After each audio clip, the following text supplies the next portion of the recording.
Nayamam Charanantike Shri Krishna Chaitanya Prabhu Nityananda Shri Advaita Gadadhara Shri Vasadi Shri Gaura Bhakta Vrinda Bolo Hare Krishna Hare Krishna Krishna Krishna Hare Hare Hare Rama Hare Rama Rama Rama Hare Hare Shri Gurudev Ki Jai Shri Prabhupada Ki Jai Guru Parampara Ki Jai Ananta Koti Vaishnava Vrinda Ki Jai Samagata Gaur Bhakta Vrinda Ki Jai Hidai Gaur Premanande Hari Hari.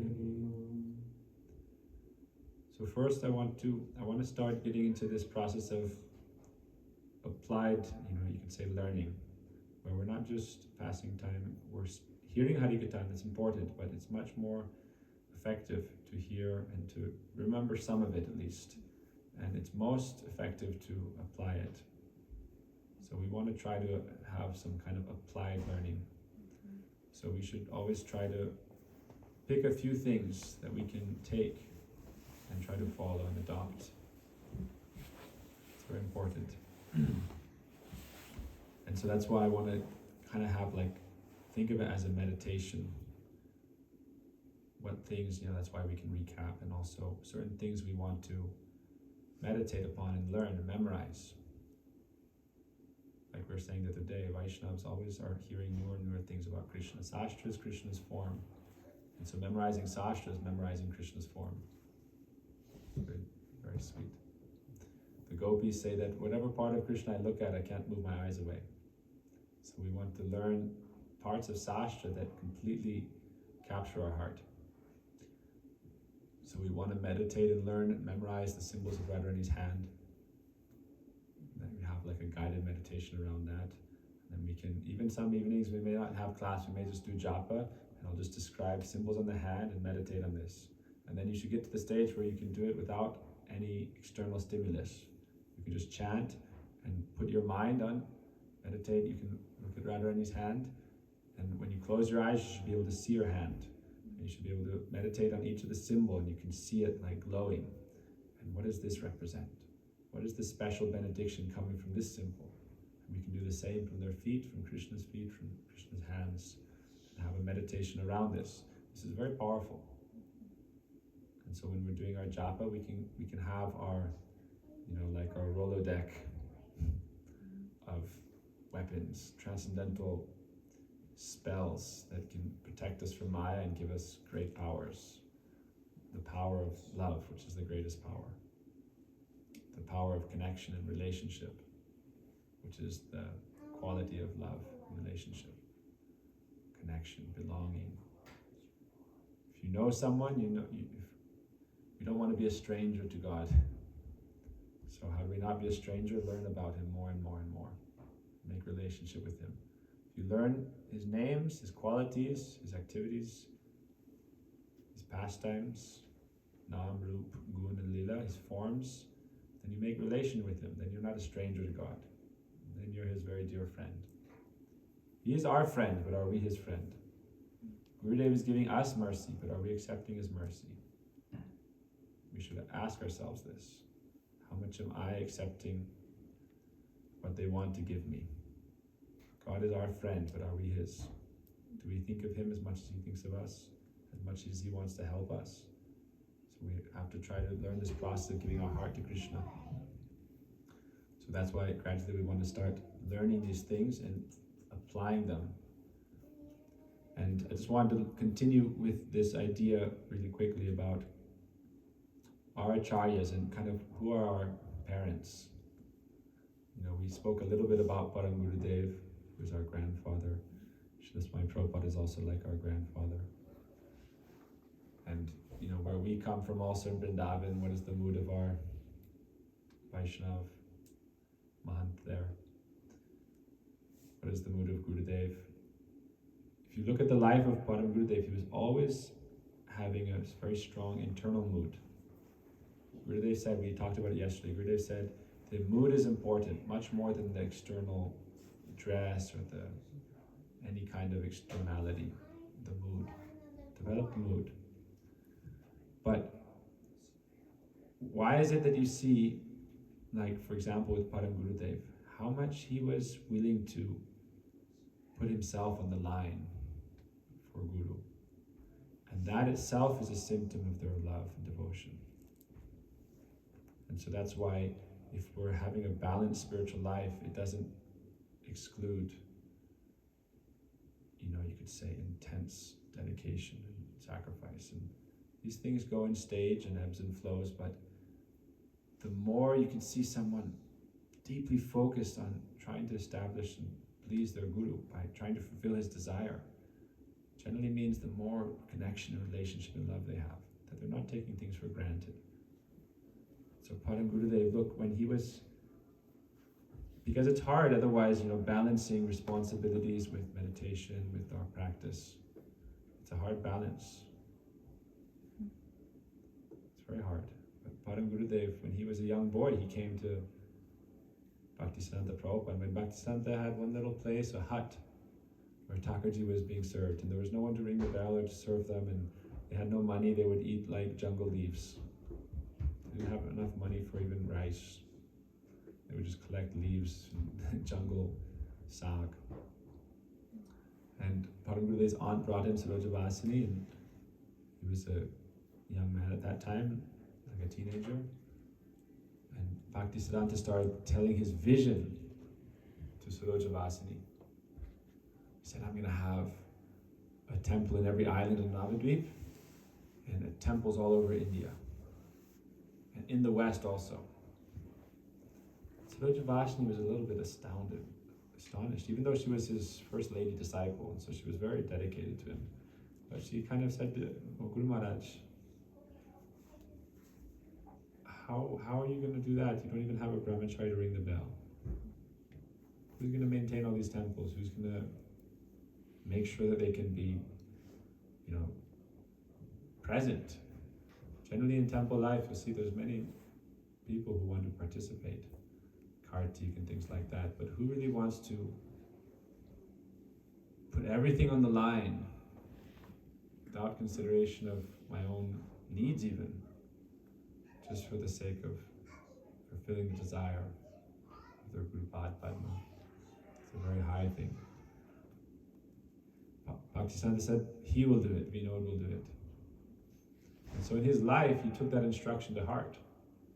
And that's why you see sometimes he wouldn't wear tilak. So busy. He would dress very nicely and be here and there managing affairs, doing court cases constantly. But his mood was so deep, so the external, we shouldn't confuse the two. Oh, we're doing building work, or we're doing this. Why are we doing it? If the mood is there, and we're doing it for the pleasure of Guru Vaishnavas under their order, then doesn't mean we're not balanced, doesn't mean we don't have a balanced spiritual life. It means develop the mood and do it for the right reason, out of love and connection, desire to fuel that. It's like you're trying to offer a yajna to your heart. Yajna means an endeavor. Who is your heart? Wherever you have attachment and love, you'll act for that thing. If you're attached to something selfish, you'll act for that. If you're attached to for another person, you'll act for that. But if your heart is Guru, then you should do yajna for Guru. Purashchara, fixed endeavor to please the heart of your Guru. Whatever he wants. And for that I can give my life 1,000 times over, without the slightest worry or doubt. Because my relationship is so fixed that I'm not worried. I'm fully confident in that. And I'm willing to then do whatever it takes. And I will very courageously serve. But what was Param Gurudev's mood? When he was building his temple steps, and someone asked him about the steps of his temple, his mood was so deep that he became Astasattvic Vikar.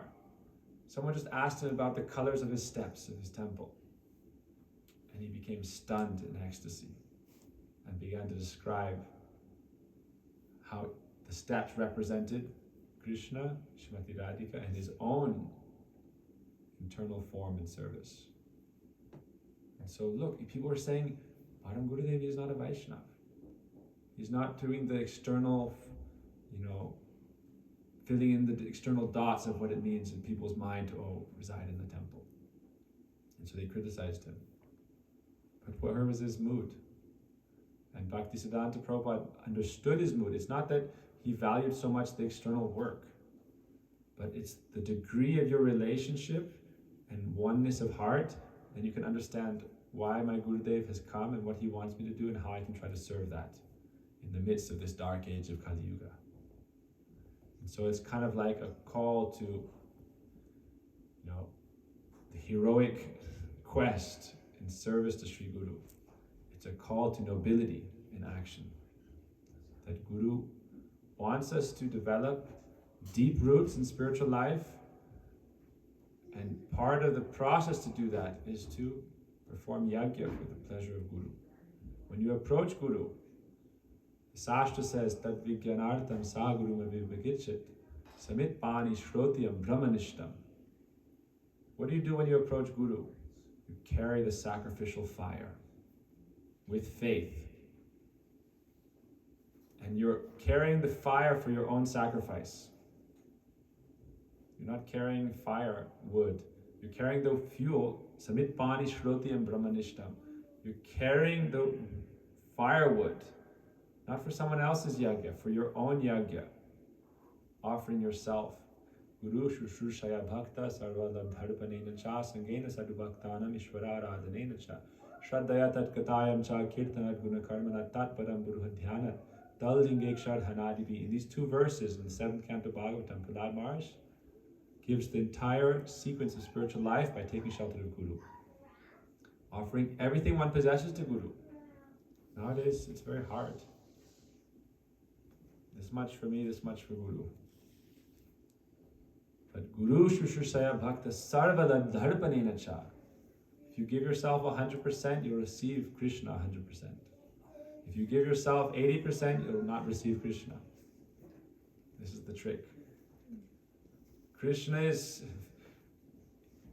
Radharani's exclusive property, and she doesn't want to give her beloved easily.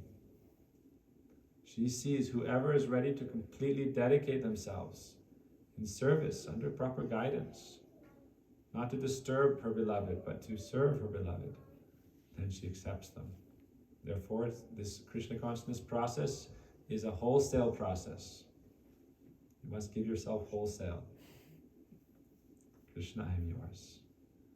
If once you call out to Krishna, Boli ek bar, Krishna, I am yours, then he will accept you.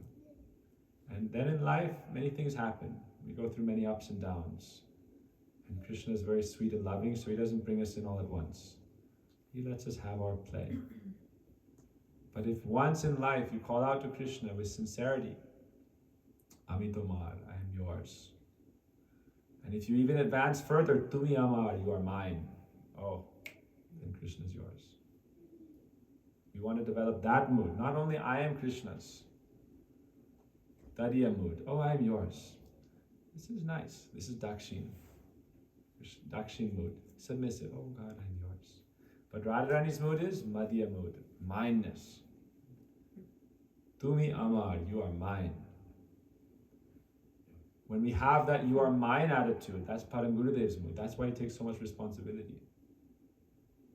Krishna is my maintainer and protector. Let him do.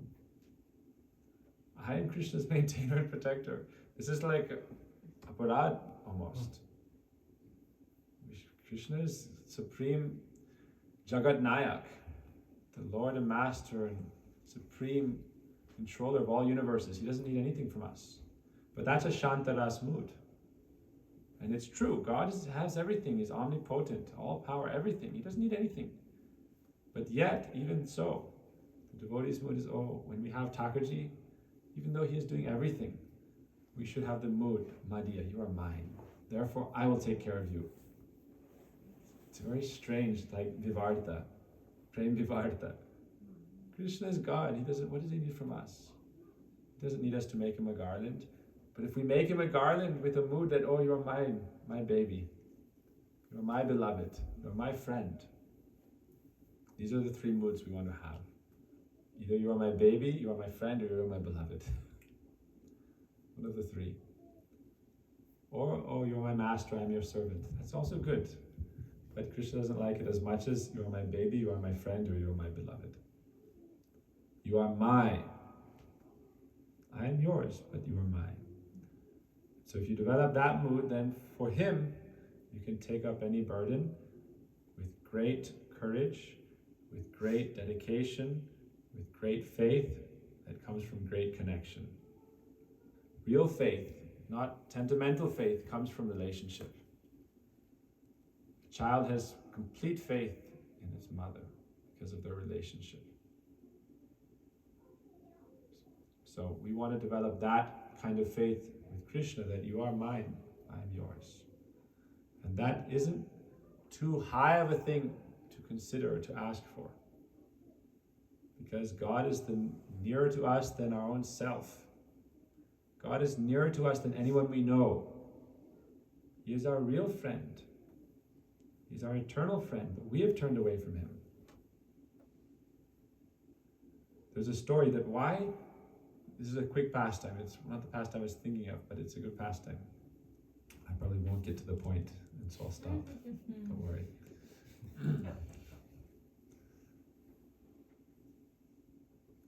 Why is it? There's a famous Vedanta Sutra section, and it's referring, all the Vedanta verses, they're very short, but they refer to a section of Upanishads and a passage, and it refers to like a long section of dialogue. It's very interesting. It's only 550 short things. That, like pragyanam or anandamaya bhyasa. There's sastra yonidvat janmada setaha. Short, but within that there's like chapters and chapters of dialogues in different Upanishads. So it's a summation. So there's one section that says, another person is not dear for their sake, it's for your sake. Meaning your husband or your wife. You love them, and that's true to a certain extent, but you love them because you love yourself. And it's not a bad thing, it's just, this is Sastra. The child is not dear for the sake of the child, it's for the sake of the self. The father, the mother, this is kind of like the nature of the egoic self in this existence. There's a certain mixture there.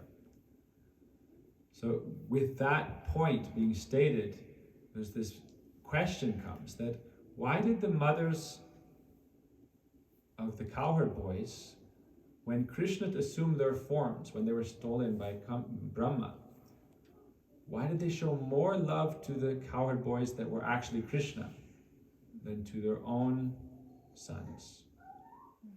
Why did the cows show so much more love and affection to the calves that when Krishna assumed their forms, than to their own calves? And you know how they noticed this?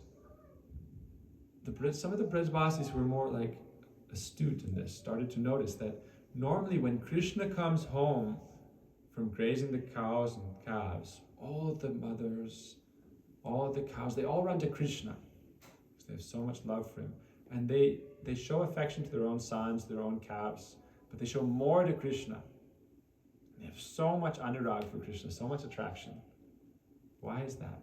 That now, when the calves come home, the cows are like embracing them with affection, licking them, smelling them. They won't move an inch from them. Why is that? The mothers, they spend so much, they go with their own boy and they sit there, and the whole afternoon, the whole evening, they're just cuddling, embracing, kissing, speaking, feeding. They don't want to leave their son for a moment. Before they would go and spend time with Krishna, or at least go to try to see Krishna, and then spend time with their son. Why is that? And Gurudev gives the answer that because everyone's self is most dear, the body is more dear than, it's described that your body is very dear to you because it's very close to the self. The sense of self is very attached to the form, body that we possess. So I'm more attached to my form than other forms generally. and I consider it to be closer to myself. Like I look in a mirror and I think it's somehow related to myself, even though it's still Maya in this body. It's closer to the self, so it's more dear. Because ultimately the self is dear. Most dear. But what is the most of the most dear? That is God. Because he is the self of the self. Without God, you wouldn't have self. And so therefore, when Krishna took the form of the calves and of the boys, the mothers and the cows, it was the self of their self, their innermost self. And so therefore, they could not move away. And so that's why I said that realize that Krishna, or the Supreme Lord God, he is your dearmost self of yourself, of yourself, of yourself. And that relationship of selfless service is therefore the most intimate and the most sweet. And that's why we're chanting japa, that's why we worship Krishna, that's why we do our sadhana. So we want to develop relationship to our true self, the self of ourself. That's when we read Gurudev yesterday. Gurudev said such a beautiful thing. He said, every soul has a supremely beautiful form because they are part and parcel of the supreme beauty, Sri Krishna. The supermost beauty, Sri Krishna, as a transformation of the energy of Krishna, Srimati Radhika. So therefore we should understand our own value also.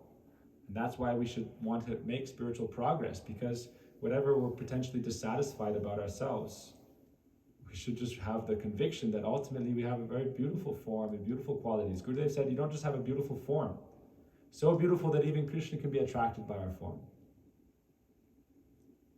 It's a sweet thing. This is not, I'm not making this up. Gurudev spoke this in New Braj 2002. Each and every jiva, soul, has an extremely attractive form, just waiting to blossom. And our process of spiritual life is a process of blossoming consciousness into our pure spiritual form. This is our philosophy. How can we achieve that? Therefore, in some traditions where it's like, oh, your body, whatever you have now, that's eternal. Wherever you go to heaven, it's just like that. That's fine. That's a good conception, no problem. But ultimately, there's difference between matter and spirit. And pure spiritual form is something that we cannot conceive of in material terms. There is an ideal of beauty. There is an ideal of transcendental ecstasy that material things cannot touch even the tip of, cannot come into contact with the transcendental reality. It's too far. It's too distorted. All you can get is like a scent of a scent. And so therefore we should have this understanding that within this incorporated being, there is that field of energy of consciousness that is that which I perceive everything with. That is the I. That itself has its supremely beautiful, full of divine qualities, full of divine moods. Gurudev said not just beauty, but moods and form and everything. It is present, waiting in a latent stage, waiting to develop. And Krishna, because I'm part and parcel of him, the best thing for me, my highest destiny is to make relation with him. Then I can understand myself, I can understand him, I can understand our relationship, and within that there is complete freedom. You don't think, if you're in a loving, beautiful relationship, you don't think you're bound. You're bound by love, but you're free within that. So therefore it said, Raga Bharshavati Hoy, Swadhinata Ratnadani, the jewel of freedom is given to those who properly follow the path of rules and regulations, with the desire for rag, attraction and relationship. So we follow Vaidhi Bhakti, Vaidhi Marg, which is eternal, but with the mood of rag, desire for spontaneous attraction. We don't follow Vaidhi out of fear of suffering in hell because of not properly doing this or that. We follow Vaidhi with the mood of rag, desire for spontaneous loving attraction. And therefore that can become rag bhakti very easily. And by following that steadfastly, Raga Barsavati Hoy will be showered with rag, Parakiya Bhavashray will take shelter of the Parakiya mood, Lave Jeev, and then the living entity, Krishna Prem Avesh, achieves Krishna Prem. So this is our process. So we'll tell one quick pastime and then we'll finish. Shri Radha Kund. We were singing Radha Kund. Chandamani Moy Radha Kunda Tata. And in the last verses of Shri Upadeshamrita, Rupa Goswami describes the exalted nature of Shri Radha Kund. I just want to read this translation, and it's a very interesting progression given. Who is Krishna's dear most beloved?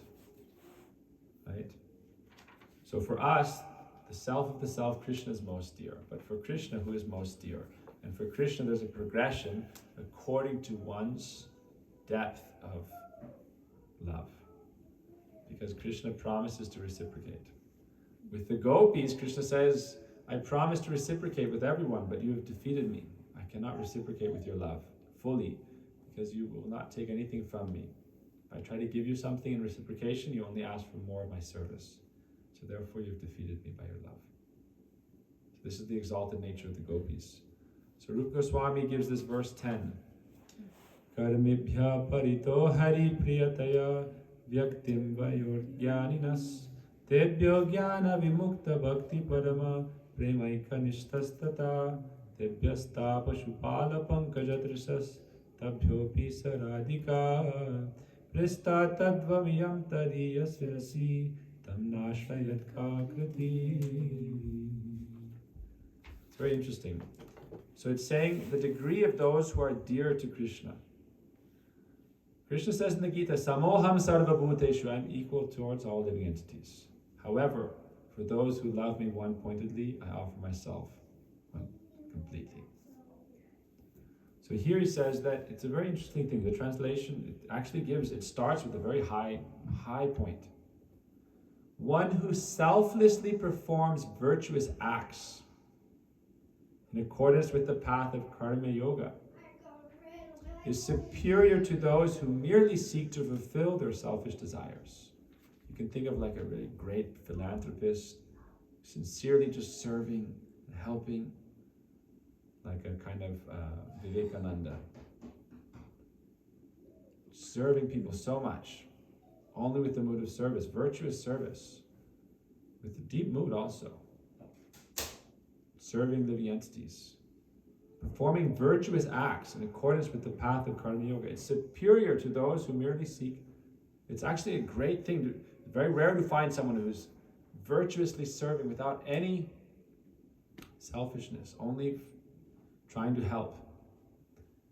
But then it said there's the Brahmagyanis, and this also kind of applies to Vivekananda, of course. But by dint of their spiritual knowledge, they are transcendental to the three modes of material nature. They are more dear to Krishna than those pious followers of the karma path. Following karma is actually a very high thing.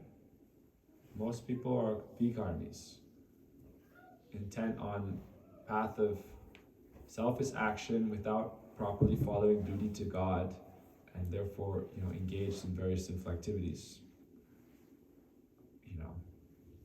Not that it's some kind of like putting down, but it's just, ultimately we have evolution to continue on that path. A lot of people, myself included. So, more dear is those who, it's described that those who are following Brahma Gyan, they are approaching God in his indifferentiated, impersonal state, which is also one of the aspects of God. So it's something good, and it's exalted, and that leads to the path of liberation, but without relationship to Krishna. More dear than them are the devotees like the four Kumaras. They abandon the pursuit of knowledge in the impersonal path, and they consider bhakti alone to be the best path. The four Kumaras were following that, but they smelled the fragrance of the tulsi from Krishna's feet and immediately gave it up, because they realized that relationship with God is much better than the impersonal idea that I am ultimately like some kind of oneness with God, because that takes away relationship. If we're one, unless we have duality, how can we have experience of relationship? So therefore, the bhakti path is more exalted. They follow the statement of Srimad Bhagavatam, Jnane Prayasamudavasya. One should abandon the endeavor for dry knowledge without relationship.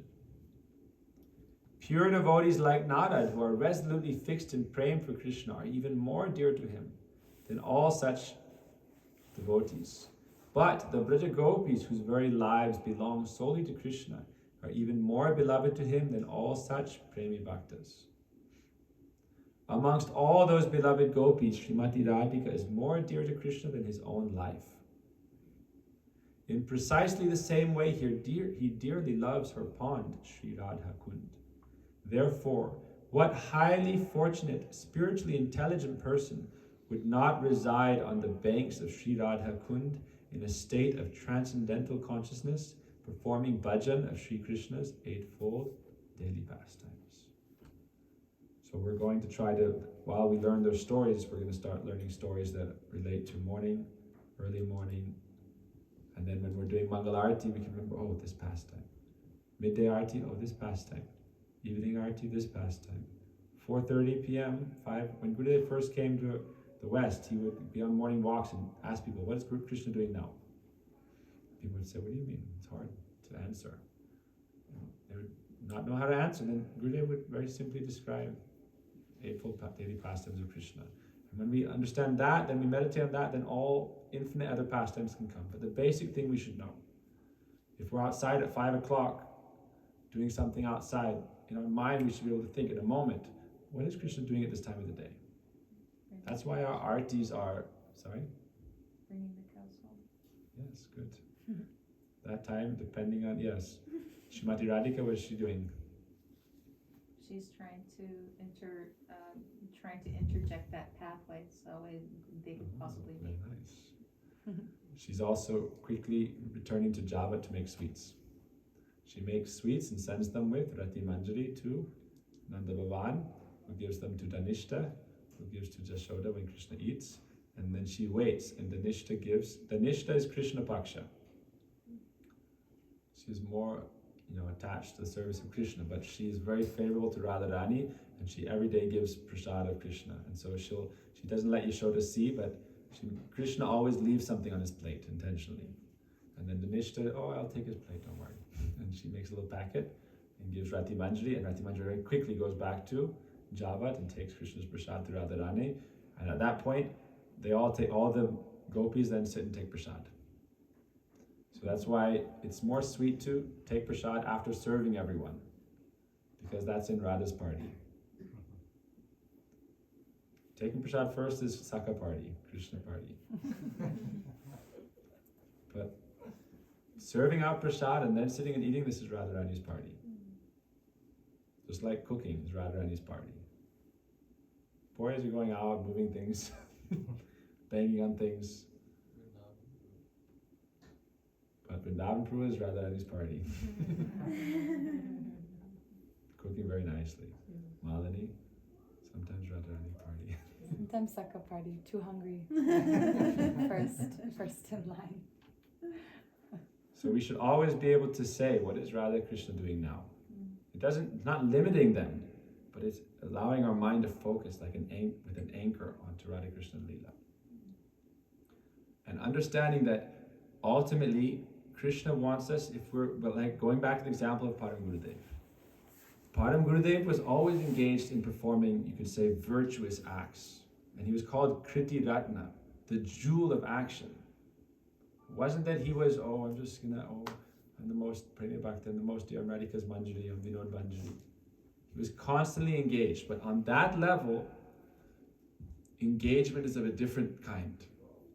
It's the difference between seva and karma. Seva is actually the highest thing. Srimati Radhika is constantly engaged in seva, and she does it amazingly fast too. Radhika can go in the kitchen with one hour, make hundreds of preparations, because she is Kriyeshwari. So Kriti Ratna is the servant of Kriyeshwari Srimati Radhika, the supreme goddess of all action. So she's able to immediately do so many things without any kind of lethargy. She always has Shakti. She is Shakti. So Param Gurudev and those in her line are also like that. But we have to gradually, maintain whatever flame of her power we have and conserve it and balance and rest and chant and have a balanced lifestyle. But we shouldn't think one thing is lesser, one thing is greater. My bhajan is more important and these other things are less important. If we really have deep love, then how at every moment can I fulfill the heart's desire of my Gurudev? And in thus doing, endear myself to Radharani and to her manjaris. That, oh, she is qualified to be my kinkari. That person is qualified to be my kinkari. Because look how much nishta they have for my seva. Tamradikam paricharami karara saying Krishna himself is begging, Radharani, when will I not just do seva but paricharami? Paricharami means it's like you can serve someone like, hey, I did it for you, take it. Or you can serve someone with so much love that their heart melts. That's paricharami. There's a big difference. Like you cook for someone and you leave it, oh, it's in the kitchen, get it when you want. I cooked it for you, I did my part. But where's the love? I cooked it, and then I go and I speak sweetly with you.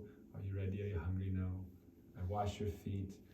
When we offer bhoga to them, it's not like, oh, I made it for you, here it is. Take it if you want it, and walk out.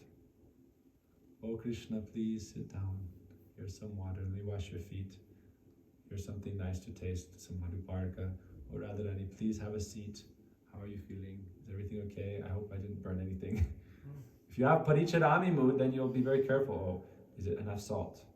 In many temples, they say, don't taste anything before offering. It makes it like remnants. This is a mood of dakshin bhav. Krishna, you're a controller, you know everything. But if we have this mamata that, oh Krishna, I made this for you, but I'm worried. I'm in anxiety. Did I make it nice enough for you? When we have mamata minus mood, we'll have some anxiety. I made it for you, but is it right? Is it good enough? I should check the salt. Not how I like it, how does Krishna like it? How much chili does Krishna like? In Mathura temple, Prabhuji, they would ask different people. One liked less, one liked more. One liked less oil, one liked more oil. One liked less chili, one liked more chili. And so Prabhuji was like, what am I supposed to do? Everyone's pulling me in different directions. And Gurudev said, you're not cooking for anyone, you're cooking for Krishna. What does Krishna like? What does Radharani like to give Krishna? You cook with that mood, then everything will be nice. Everything will be balanced and full of great flavor. Not too little, not too much. Krishna mentions what he likes in the Gita. In the 17th chapter, he talks about different kinds of food. And so Radharani knows this most expertly. But us Gaudiya Vaishnavas in Gurudev's line, Gurudev said you should check. You put enough salt. And then you don't eat it for your enjoyment. You put it in your mouth and you spit it out. Because you're not trying to eat it first. And when you're very expert, then you don't have to do that if you're very confident. Radharani doesn't have to check. She is the most expert cook. She knows her hand is magic. Anything she touches becomes amrita, nectar. So therefore, when we get to that level, it's another thing. But we should have that Radhika's side mood, her paksha mood. Must make sure everything's very nice for Krishna. Oh Krishna, I made it for you. Do you like this? Do you like this? And when you're offering, it's described that you should be waiting to hear if Krishna's eating or not. Outside. Who tells this story? I think it's Swami Prabhupada's story. He asked his disciple, is Krishna eating it? Can you hear? And they couldn't hear. So he slapped them, he smacked them. Can you hear? They couldn't. Smacked them. Can you hear? And they heard some chiming, some bells, some moving. Oh, Krishna's eating. Good. Prabhupada said, now, good. So where the Guru Varga is and we are is different. Srila Gurudev and Srila Prabhupada sitting here across from each other. In Krishna Balaram temple, they would absorbed in the daily pastimes of Krishna. And when they were sitting there, they were having a discussion in the mid-morning, like 9:30, 10. And as they were having this discussion in their bhajan kutir, all these sounds of bugles and horns and flutes started coming into the room. And the people in the room, besides Gurudev, they thought it was something going on outside. But then Gurudev started doing a kirtan, and Swami Prabhupada and Gurudev began to weep uncontrollably. And the kirtan became so surcharged with spiritual energy, people could not understand. But Vaishnavas were there. They said, what was happening that time? By the power of the connection of pure bhakti in relation to Krishna, Krishna was and Balaram near Ram and Reti were just passing by on the way to the forest. And so Prabhupada and Gurudev were absorbed in that lila as the gopis. When the gopis are most attracted to Gocharan lila because they want to be there with Krishna. They want to be there with his friends. So sometimes in Gopastami, they dress as Gopas. That's also one of the points Gurudev said to Swami Prabhupada, when he's expressing the moods of desiring to be on Gochara, that's actually a mood of the Manjaris and Gopis. Therefore, on Gopastami, when Krishna goes out, they all dress as Sakas in all temples. Radharani dresses in a dhoti and you can see her feet. She has a pagadi, a turban like a Saka, and she has a waist belt. She dresses like a cowherd boy. So do the Gopis. They all dress like cowherd boys. So Gurudev and Prabhupada were there, and that mood, their absorption as to Kali Lila was so powerful that pastime was directly present. So we should not have doubt. It's Adhyapya Selila Kore Gora Roy Kona Kona Bhagyavan Deki Padapai. Radha Krishna's pastimes, Mahaprabhu's pastimes are going on right now. And wherever the Thakurji is present means their pastimes are going on. Only those who are fortunate can see them. So we should try to develop that faith. We are not just cooking for some form, some murti. We're actually cooking for Krishna. Krishna has appeared to take our offerings. And therefore Vaishnava said, Krishna is here in New York. He also wants to take New York pizza, New York calzone. In Vrindavan, he doesn't get it very often, so he wants to try it. What is this pizza everyone's talking about? When we cook pizza, everyone goes mad in prem. So what is the power of that pizza that makes devotees go pagal? In India, when we have pizza, Westerners there, it's like everyone becomes pizza. It's like they become like a pizza zombie, you know? But like the zombies that are like running, not the slow zombies. So Krishna also wants to taste all flavors. So we should offer them to him with love. If we do like this, applied process, then our life in the temple will be full of blissful engagement.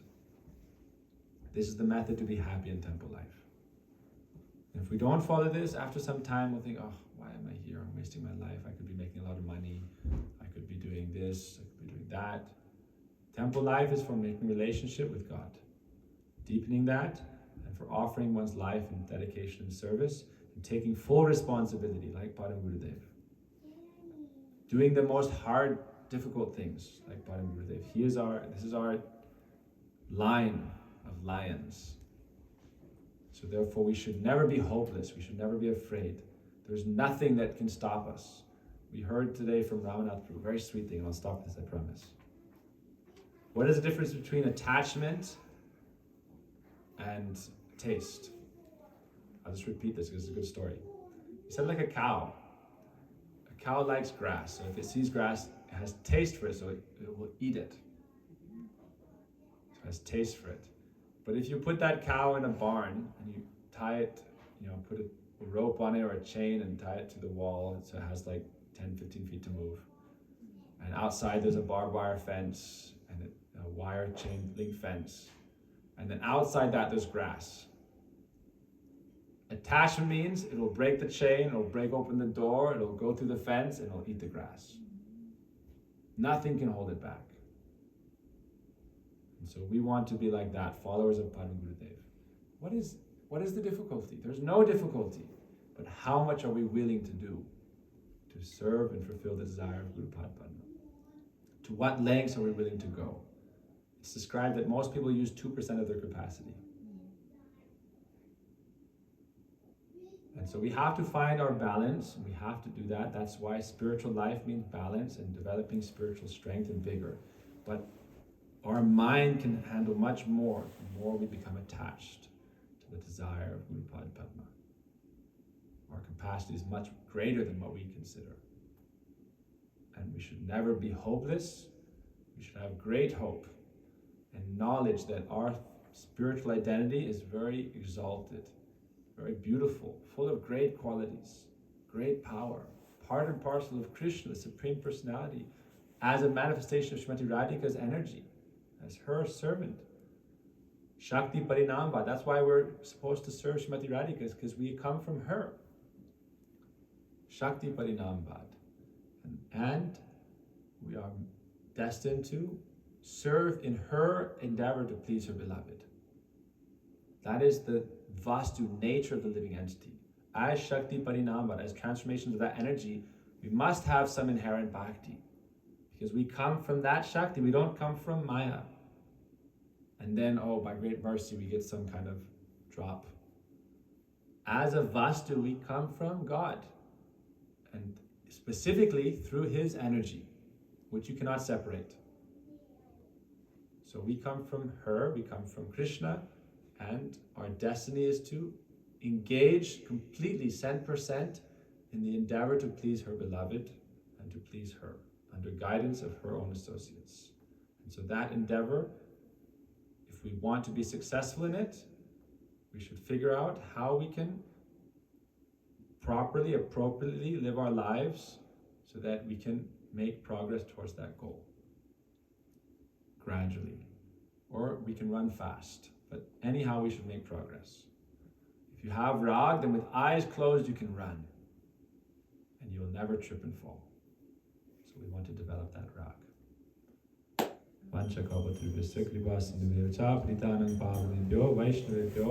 I didn't get to the story, but I did tell a story.